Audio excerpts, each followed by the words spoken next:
Melayu Malaysia tak perlu takut, apalagi harus bersembunyi di balik propaganda kemelayuan yang palsu atau ilusi alam Melayu. Karena ini bukan urusan ekspansi kekuasaan atau wilayah, melainkan ajaran nenek moyang yang menyatukan Nusantara.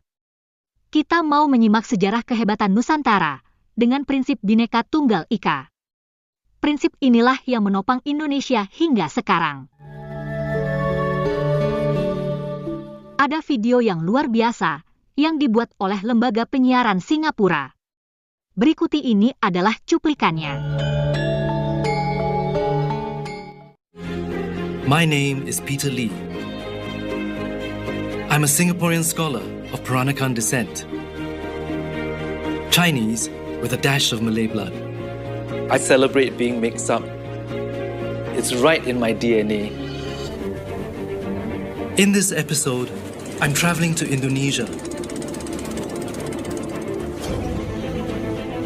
to learn about a 700-year-old empire that once dominated these islands. They built a trading empire so vast that it stretched across much of the spice route.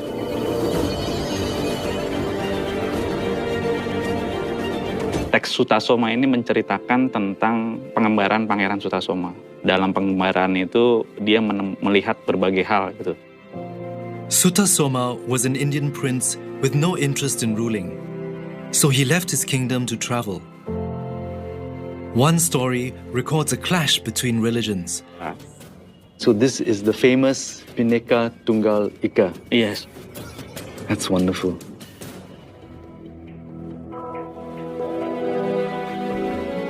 It's a parable of religious harmony during the 200-year rule of the Majapahit that stood for how Buddhism and Hinduism were often practiced side by side. An idea of acceptance that continues to have resonance today.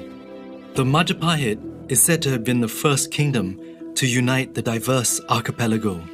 In 1294, Raden Wijaya became the first king of the Majapahit and built his capital in the hinterlands of Java, in the city of Trowulan. Centuries ago, this was one of its most important gateways. Split gates such as these were built to impress and intimidate, and I can really feel that standing here.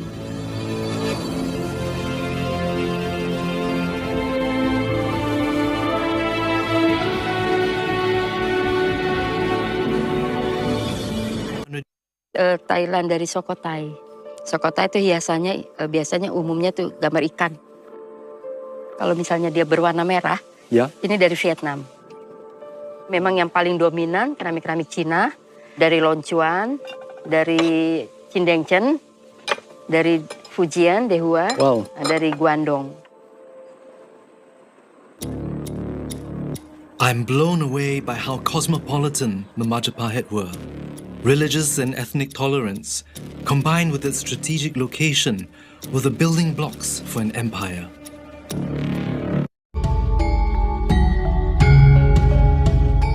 Selanjutnya kita akan melihat bagaimana kerajaan Majapahit bisa berjaya. Antara lain karena tanah Jawa yang subur dan ditopang oleh kekuatan maritim.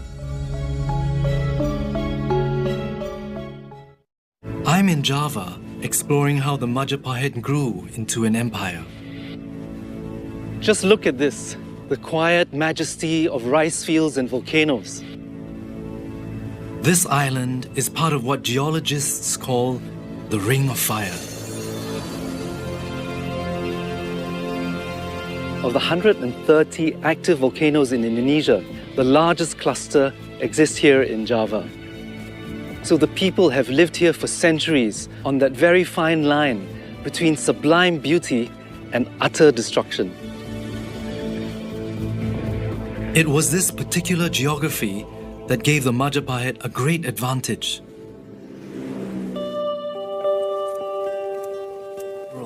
That stimulate plant growth, making Java the most fertile of all Indonesia's islands, and giving the Majapahit Empire massive rice harvests, more than enough to feed the local population,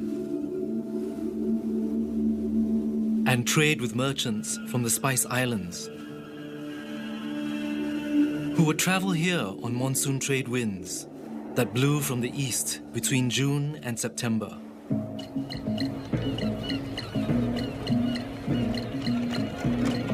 Their boats were laden with spices like clove, nutmeg, and mace that they traded for rice.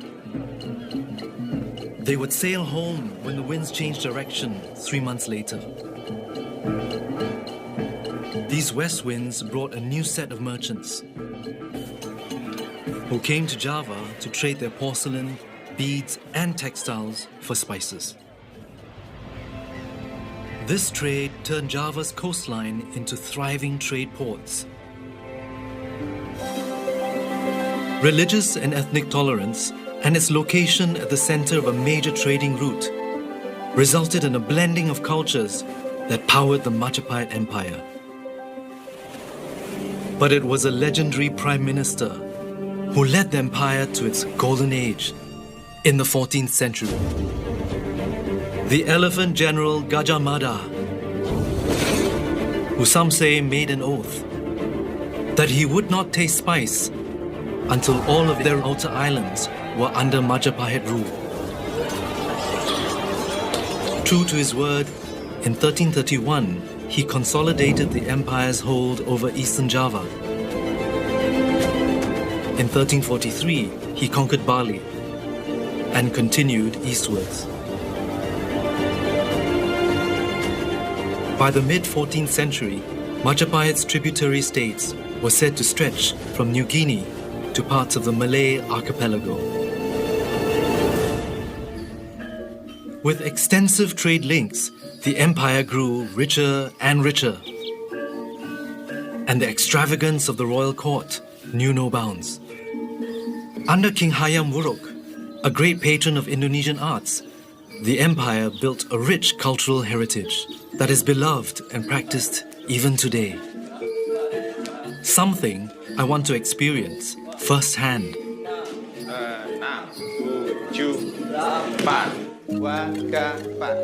Look at this, it's very complicated, the kind of coordination you need, rhythm, hand movements, there's so many things to think about. Wayang Topeng was performed at the Majapahit court to entertain and impress foreign guests from all over Asia. Sometimes the king himself would take to the stage. Muruk juga menari topeng. Dia sebagai penari yang sangat bagus pada masa itu. Kemudian ibunya itu dia juga sebagai penyanyi, ayahnya juga pemusik pengendang. So it's a very musical family. Yeah. Yeah, just like mine. Bagian selanjutnya, kita akan melihat bagaimana budaya Majapahit amat berpengaruh di Asia Tenggara.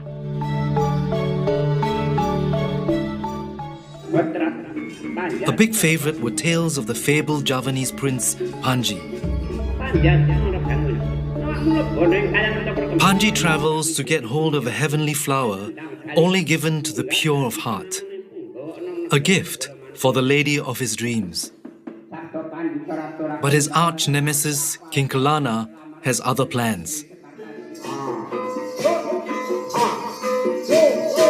His minions try to steal the flower.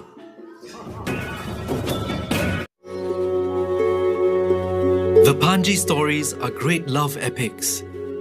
But what can they tell us about the Majapahit? To find out, I'm visiting the state temple of the empire.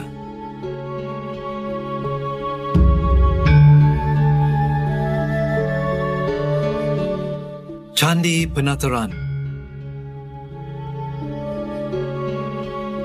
home to the biggest collection of Panji reliefs that set in stone the very stories the dance are created from.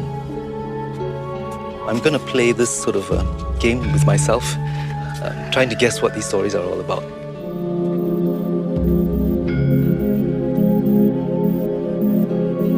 It's easy to spot Panji wearing a cap, which is actually a Javanese headdress. Oh my goodness, this is impossibly poignant. So we have here Panji. He's holding his scroll, his love letter, which he is about to hand over to a pigeon. And then over here we see kind of a turbulent waters and the pigeon flying above it, and here delivering the love letter to Chandra Kirana. These are stories of Panji's struggles to reunite with his one true love. The two come from different kingdoms, so it's a Romeo and Juliet story, except not quite.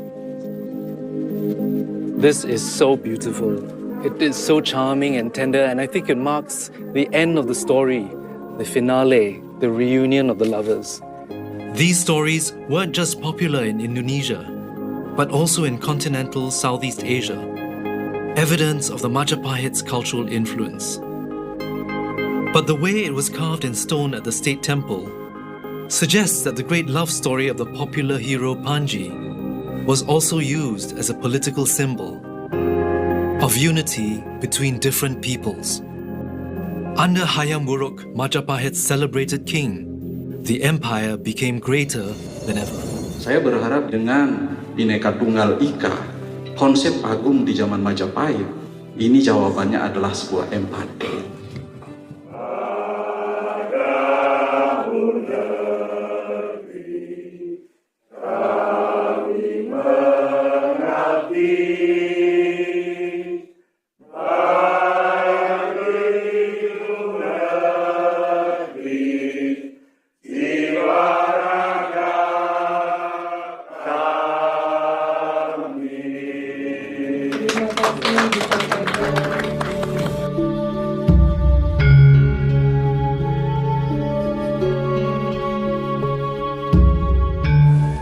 Terima kasih ya teman-teman.